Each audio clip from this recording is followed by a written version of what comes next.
Marcus.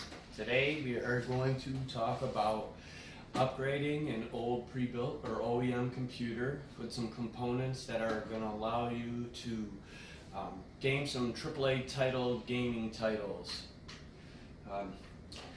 Basically, a lot of people are starting to get into PC gaming. Fortnite's become really popular, so people are starting to indulge in getting new PCs built for them. But there's an alternative to those who don't have a lot of money but are looking to get into PC gaming. So let's get right into it.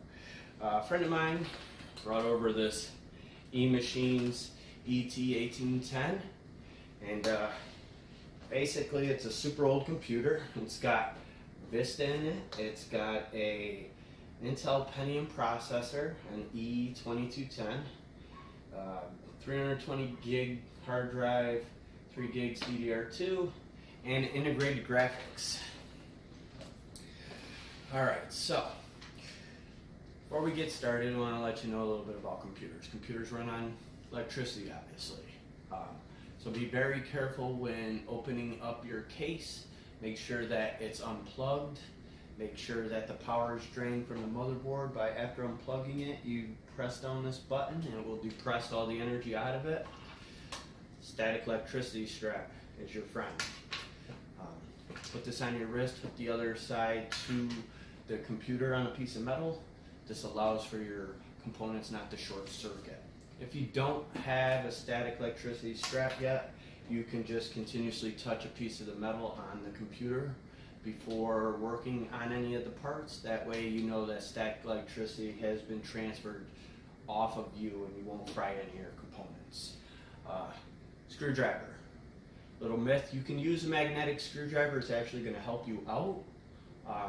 It will not do any damage to the components, but if you were to lose a screw and it was behind the motherboard, that could short out your motherboard or other components. Flashlight. It's going to help you see in the PC. Sometimes it's hard to see where components need to go or plugging in cords. Today we'll also be using thermal paste. Thermal paste is to add to our new processor chip, which keeps it cool. First thing I always do is I like to go in and see what we have. So on the back of here, there's 2 screws that allow you to get to the side of the case to look inside to see what the components are. So let's go ahead and do that.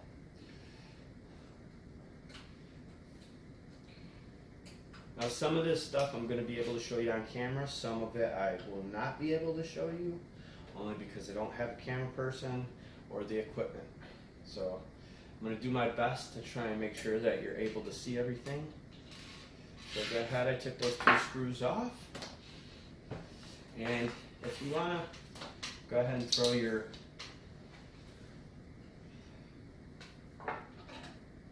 static cord on there. Static electricity cord, and then some of these old OEMs have never been opened, so go ahead and slide on the side. There's teeth in rails. Just gonna put that aside for now. Go ahead and take a look in here. So here we go. We have the hard drive, which stores everything, Windows and any games, photos, documents, things like that. We have a graphics card in this one. This allows for better performance in your video, or if you're playing video games on the PC, dedicated graphics card is going to help you out a lot more than integrated graphics, which means it just comes with the motherboard. And integrated graphics doesn't always come with a motherboard, so you want to make sure that you don't need a graphics card when buying a computer or upgrading it. Power supply gives you all the power to all these components. And behind this fan is the processor, which is basically the brain of the computer. Some people call it the brain, people call it other things, the body. And these 2 pieces are the memory, also known as RAM. These allow for quick storage, flash memory, things like that. You need these in order to run the system, along with the processor. You don't need a graphics card per se, but you will need storage in order to save anything. So let's go ahead and take a look at some of the things that we purchased today or took out of our closet of parts in order to upgrade. First thing, this has a 320 gigabyte hard drive. Now, hard drives, I like to tell people, think of your old grandma's record player.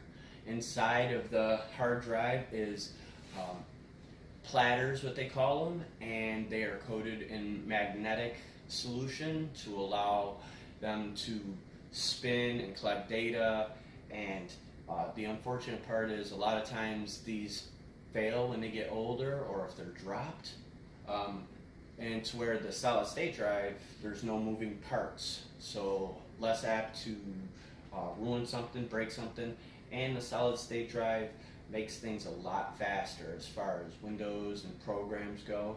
And a lot of times these days people will use a solid state drive for their Windows, and then their old hard drive, their secondary drive, is storage, and we'll get into that later. The other component we picked up was a Q8200 by Intel. This is a 4-core processor at 2.33 gigahertz, I believe. Inside of here is the old E2210, which is a 2-core processor. And I know from research that the graphics card in here is a NVIDIA 210, I believe. And we're going to be replacing it with the MSI 660 Ti. This was a used card, which I picked up on Facebook for about $45. This processor chip cost me $7. I believe I paid $20 for the solid state drive, $2 for the solid state drive holder, which they do sell online. They're metal. They allow for, most older computers came with a 3.5-inch drive bay, which means it's wider than the solid state drive at 2.5 inches. So they sell these brackets to allow for the space to be made up and the solid state drive to sit in securely. You don't have to have it. You can use zip ties to hold it, anything that's allowing it to stay stable. Last component, because of the new upgrades, I went ahead and I purchased a Rosewill 80 plus bronze, which makes it a little more efficient than this pre-built 550. And this is going to allow us to power up our graphics card, keep our CPU and our other components working as efficiently and at its peak as we can. And it's more efficient. These old OEM power supply units were great in its time, but very low budget. They had to cut corners somewhere, so they went ahead, and obviously sometimes it's the power supply. So I believe this one is a 220 volt, looks to be. Excuse me, 250. It's a 250 watt, and we're going to upgrade it to a 550. So let's go ahead. First thing I do is, like I said, you unplug the power, drain the power that's in the motherboard because it stores power. Okay, and I always put these down like this, but I'm going to try and show you some of the things that you have to do in order to replace these parts.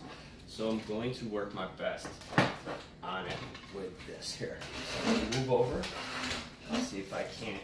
You'll have to excuse me, I'm left-handed, so it's going to look a little weird doing it right-handed. Well, I'm still going to do it though. So first thing you can do is go ahead and on the back of it, there should be a set screw to hold your graphics card in. So I'm going to go ahead and unscrew that. Take it off. In this particular case, there is a latch that allows for it to open. And then in newer computers, there's going to be a lever that's usually plastic that you need to push down in order to release the graphics card. In this case, they have a slider. And you want to be careful to touch this part right here. If you get oil on your fingers, it could short out, or to touch the board itself. You should try and grab the heatsink if possible in the metal. And make sure you put it in a place where it's not going to get bright out with static electricity. So now that that's removed, we can see a little more into the computer. Now in order to get to the processor, you have to unplug the fan, which is the processor fan. It's usually a 3-pin fan that goes in here, or a 4-pin. At this point, this one's unplugged, so we weren't worried about that too much, I guess. Or they weren't. This PC's been sitting in a closet. He's been using a console the last few years. So if I were on the ground with it, or had it flat, I would be holding this with a little bit of pressure, your heatsink, because what can happen is these are spring-loaded screws, and they could snap and break the legs off your cooler, which will in turn cause for higher temperatures or for things not to work. So I'm gonna go ahead and unscrew them. There are 4 screws. I always like to do the opposite sides of the screws, that way there isn't pressure on just one side, but for the sake of the video, I'm gonna try and hurry this along a little bit.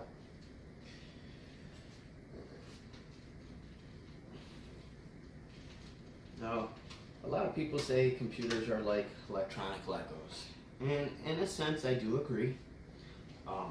They've come a long way with making sure that parts are efficient and kind of go in one way so people don't make the mistake of putting them in backwards.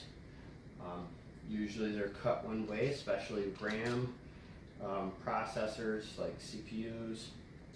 They're designated to go into a certain socket or one way, and depending on the RAM, you can't take an old RAM and put it into a new computer. It just won't work. It's just not cut the same, and I will show you that in a little bit.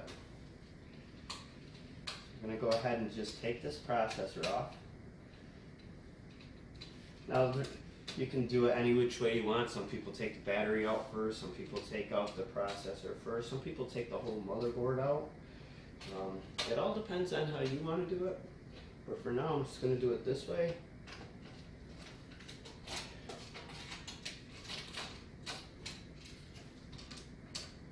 And don't force anything out if it's stuck. And when you go to put it back in, which we'll talk about later, don't over tighten, because you could snap your motherboard or you could ruin your heatsink. And don't ever force a component to go in. Sometimes if it's not going in, there's a reason. So as you can see, there's 4 screws. And you go ahead and take that off, and that gray stuff is the thermal paste. So now, we've exposed the processor, which is right here. This is the lever that allows it to open up. This cage holds it. So what you do is, this is very dangerous. You should never do it like this, but you basically open that lever and pop that door off. And let's see, I don't want to ruin it, so I'm going to go ahead and just do this on the ground here, and then show you what it looks like when it's... So here's the processor. On the back of them, you'll see on AMD cards there'll be a bunch of pins here, and not in the center. On Intel, they have the pins on, or the socket pins on the board itself, which makes it a little more convenient. But there are still small pins and stuff like that in the center of these Intel ones, so you want to be careful, because if you bend one or you break it in any way, you'll probably be in trouble. So I'm just going to go ahead and place that there for now. You want to be really gentle with that. Okay. So here we go. So here's that door that keeps the CPU secure, and that's the lever. And this is the socket itself. This motherboard happens to be an LGA 775 socket. I'm going to just put this back in. These are what power your motherboard. This is a 4-pin connector. Newer motherboards have 8. And then you have, which is, newer motherboards have a 24-pin connector. I believe this is a 20-pin. And so these two are going to power your motherboard up. These are what we call SATA, or serial ATA, and these allow for information to be passed to and from your motherboard to the component, whether it be a CD-ROM or a hard drive. Okay, we'll go ahead and, you don't have to unplug those, but we are, because we're going to be removing a lot of components. Okay, and these cords on the bottom, it all depends, but usually it's audio, it is your power button, it's going to be your USB, if you have USB on the case, which all cases have USB, and then the RAM's right here, which we'll remove. These are heat sinks, and these different slots, this is a PCIe times 16, this usually graphics card will go in here. This is a PCIe times 1, which you can stick a Wi-Fi card in and other external components. And these older ones are PCIe slots. And we're not going to be using those. Those are for older technology. Most motherboards may have one if it's a legacy, but most don't put them on there anymore because we don't use them as much as we did in the past. So those are some explanations on the components inside a computer. Alright, now, next step I'm going to do is take out this power supply. There's 4 screws on the back, usually, that allow for it to come out. Again, I'm going to lay it on its side here, and try and be a little gentle with it. You don't want to rattle anything up. And just go ahead and unscrew it.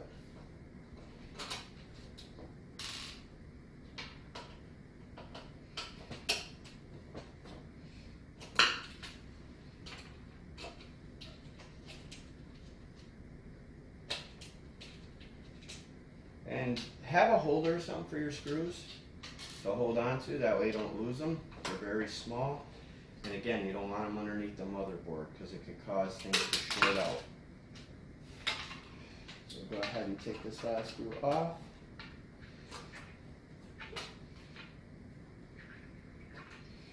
And depending on the motherboard, sometimes pre-builts will have a lock to keep the battery hooked up on to the shelf. So you just push that and depress it, but if not, go ahead and slide it out slow. And in my case, I forgot to unplug the CD-ROM. And I did do some cable management in this, so give me a second. I have to get some of these parts out of here. And take your time. Nothing worse than rushing to get everything out. Let's see. I may have to take the cage off because of the way the cable management is in here. So, I'm going to go ahead and do that. Cage is basically like a hard drive holder. And this happens to be one of them. And what I did was, when I did the cable management, I've had this computer a couple times.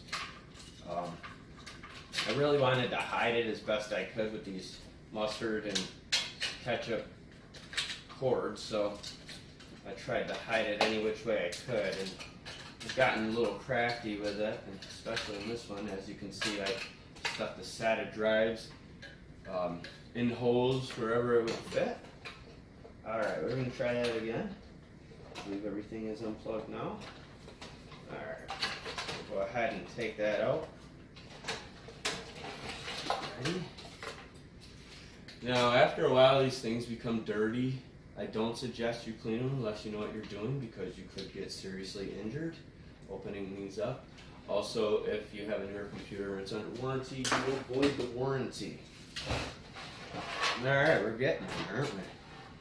Alright, so this is for the CD-ROM. Okay, and this little string is for the front button. Front side plugs and stuff like that. They may be different if you plan on doing your own computer, like a custom build, but most OEMs have the same setup. Most. Alright, here's the RAM. Now this is what I mean by RAM is different. I'm going to get up for a second. I'm going to grab a different older piece to show you. Alright.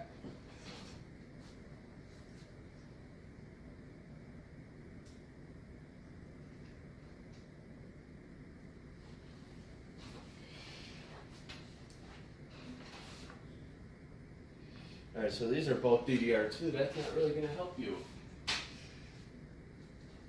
Well, I don't have any laying around, but I'll have to show you in a future video. So right here is where they notch out. This is DDR2 RAM. If it were a newer model of DDR3 or DDR4, which is for another video, they cut the key differently so that you're not able to put it in another motherboard and you don't ruin your components. Hence they try and make it as simple as possible for people to do it. But if you don't know what you're doing, definitely consult an expert.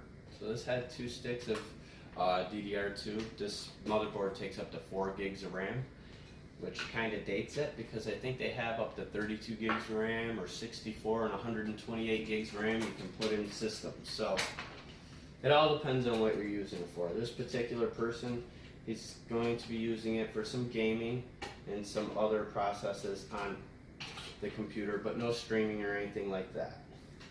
So now that most of the main components that we were going to use are out, I'm going to go ahead and start putting the new ones in. So first thing I'm going to do, I'm going to put in the processor. Okay. And you want to be careful with these, remember. Sometimes they come in static electricity bags, anti-static bags. Now, you may not be able to see on here. I'll have to zoom in, see if I can just come up to you here and show you. There's a little triangle there. You want to match up that little gold triangle with the triangle in the motherboard. Sometimes they have them, sometimes they don't, but they need to match up, or you could bend your pins, you could break your pins, or you could break the socket on the motherboard itself, which would not be good.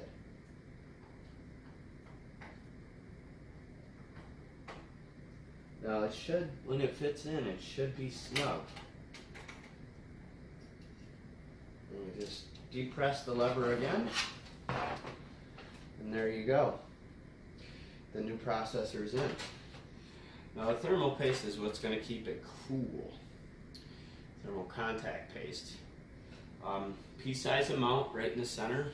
I've seen many different ways. You want to do animal shapes, go ahead. Crosses, X's, whatever you feel comfortable with. The one thing I will say, don't put too much and don't put too little. Too much, it could run all over your motherboard when it spreads. Too little, it could have no effect whatsoever. Okay, after I do that, I'm going to go ahead and put this heatsink back in. This is going to protect our processor when we do the rest of the components. Which again, some people take the motherboard out to put all these things in. Some people put the battery back in first. Some people put the hard drive in first. Or I'm sorry, the graphics card. It all depends on your preference. And clearance. So it might have been best to put the battery in before the processor cooler. Which, by the way, this is a stock cooler. They do sell aftermarket coolers. They have water block coolers, radiators, all-in-ones. Plenty of options, custom loops. But you can look that up. We'll try and do future videos on those components if able to. Okay, I'm going to go ahead and retighten these screws on the cooler. And remember, do not over tighten. You will crack your motherboard. These stop to let you know you've gotten in far enough and it's tight. But some people have snapped them in the past. I've had to replace coolers, pre-builts, and in custom builds because people have over tightened. So try not to do that if possible. Alright. And then you have your 4-pin connector. You're going to want to go ahead and plug that into the motherboard itself. That allows for the processor fan to work. Okay. So there you go. We have our fan processor or air cooler all hooked up. Next thing I'm going to do is go ahead and open up the power supply unit. Now, one thing about power supply units, it's probably one of the most important pieces you could have in your computer build. Do not skimp or make it the cheapest part you buy. Some power supplies, they last maybe 3 months if they're non-name brand. I suggest you go with a reputable seller, or if you don't know what that is, go on to Tom's Hardware or another PC forum and ask for advice on a good processor. A good power supply. Also, you want to make sure that you don't overkill. So in here we got some zip ties, which are always nice to have for cable management. Power cord for your power supply. Now this one I believe is non-modular. There's different kinds of power supplies. There's modular, semi-modular, and non-modular. And what that means is, get this out of the way really quick. This is non-modular, which means all the cords are connected to the power supply itself. Semi-modular will mean some of these cords are plugged in, and modular will mean that none of them, except for, I believe, the two motherboard main ones will be plugged in. And then you can plug in as you need, which helps out with cable management tremendously, because if you don't need some of these, if you don't need more than one SATA plug, or if you don't need, let's say, your graphics card power pins because it connects right to your motherboard and doesn't require external power, then they're just kind of in the way to bundle up and hide later. So there's a fan on one side. Please do not put it up against the wall, because then that defeats the purpose. Okay? And so on this particular build, we're going to go ahead and put that right in there. And try and be a little more gentle than I guess I was just now. And that should fit flush in the back, as you can see. You may have to adjust a little the screw height and stuff like that. But for the most part, they tend to be universal. But sometimes the power supply goes on the bottom of the computer there, and they have covers. It all depends on the model of the case. So let's go ahead and screw those 4 screws back in. Secure this power supply. And you can crisscross, or you can just go in rotation clockwise, counterclockwise. It doesn't make a difference how you secure it. Just ensure that it's secure. Again, don't over tighten. You can strip the screws. You can cross thread. Just ensure that it doesn't fit. Take it out, try it again.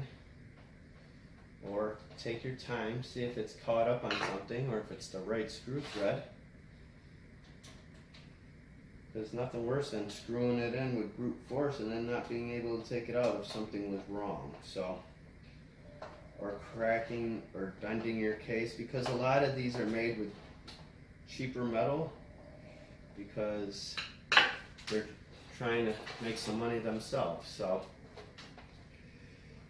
now, for the sake of this video, I'm not going to do cable management. That'll be another video, but I will show you how to do that. But for now, just to show you that everything works, we're going to go ahead and just, you know what, before we plug it in though, let's put the cage back in. Let's do that. Okay. You know what? No, let's not. This is going to make life easier if we do this. Next component we're going to put in is the graphics card. Now the graphics card lines up one way, and again, please be very careful not to touch the metal. Leaving oil from your fingers can cause it to short out. Forcing it could snap either the motherboard or the graphics card. In either case, you don't want that to happen. Graphics cards cost depend on what you get, a couple hundred to $500–600. So you kind of want to make sure that you're a little, you're a little delicate with it, because you don't want to snap any of those components. Those would be very detrimental to your gaming and your PC itself. So this is the set screw. Now you want to make sure that you kind of hold your graphics card towards the top a little when screwing in. Not very much, just kind of put a little bit of finger weight on there to keep it from drooping while you're doing it, and this will allow for it not to sag. Doesn't always work, but and there it is. There's the new graphics card we have in, and the new power supply, and of course you've seen the good processor. Alright, now I'm going to put the cage back in, which after I'll have to do cable management again. But for now we're just going to go ahead for the sake of the video and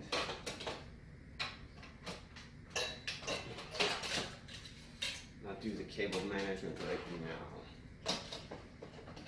Trying to be really careful with this roll cage. Let's see. And it will fit back in snug. You just must ensure that you're doing it the right way.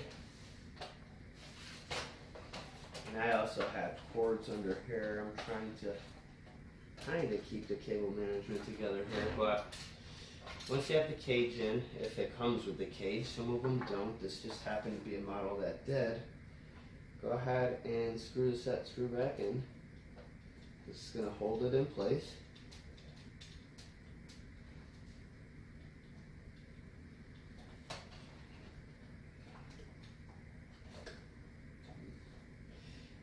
Go through and double check and make sure it's the way it should be.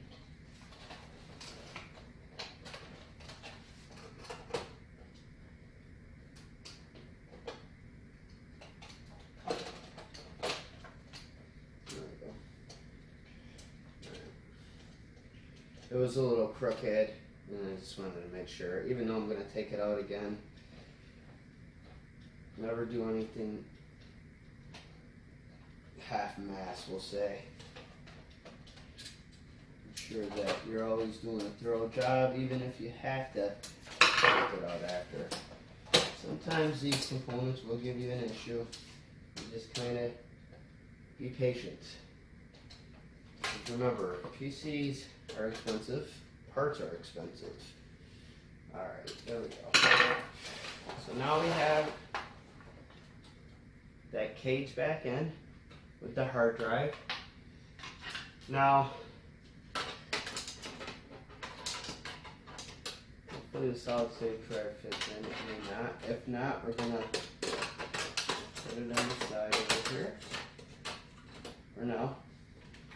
And there are screws on the side that allow you to secure it. There we go. But for now, again, because of time management and things like that, I'm just going to go ahead and leave it loose, because I'm going to have to finagle and do some other things in order to hide the cable management. But I just want to show you how easy it is to replace parts. Alright, so now that you have it in there, which I'm going to take it back out just for a second because I want to start plugging in the motherboard plugs for the power supply and things like that. So I'll leave it up. I always grab the 24 pin first, and that should push right in. And you'll hear it securely snap, but don't push too hard. If it doesn't feel like it's going in right, then take it back out and look at it. And normally they'll be marked with what they are. It happens to be right there. You can see PCIe. That's going to be for your graphics card right there. Okay, and this is your SATA plugs. for your hard drive, solid state drive. And then we have one more plug in here, and this is the other battery plug. Now you don't, obviously I'm not going to use both pins, so we only need one 4-pin connector. And again, they only go in one way most of the time, okay? And there you go, and it'll plug right in and be secure, okay? And I'll just put this over here for now. Try and tuck it away. Okay, so we have those two components plugged in. And what we're going to go ahead and do is not get caught up in all this. And I didn't even have the power supply strap on. I normally don't use these because I'm always touched in the middle anyway, but that's not fair to you. So I'm going to hook it back up. Okay. Now these power everything. These allow for the data transfer. Now this person has a DVD-ROM or a CD player, if you're that old. So you have to take into consideration also how many SATA plugs you have. So in this particular model, I believe there were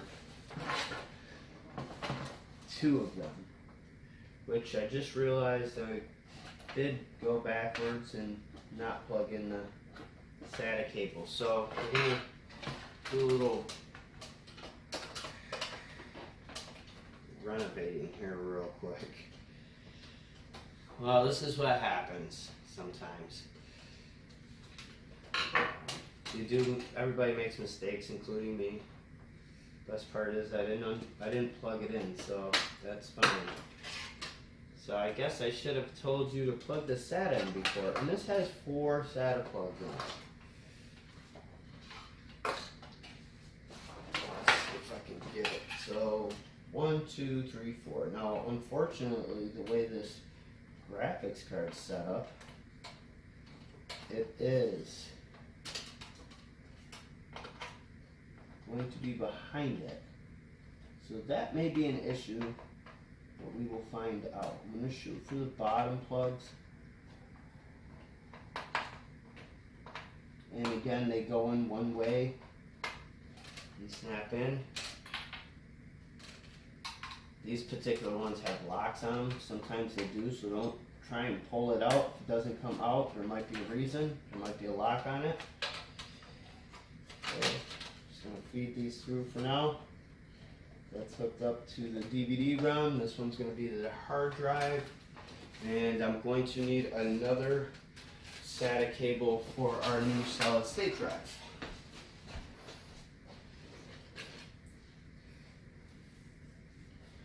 We'll keep the components going with another red one. And this one does not have locks on it, but it is keyed the same way. So we want to kind of make sure we're not just shoving it in if it doesn't fit in. And sometimes you'll hear them clicking, sometimes you won't. Alright, let me just feed these wires through again, and we'll put the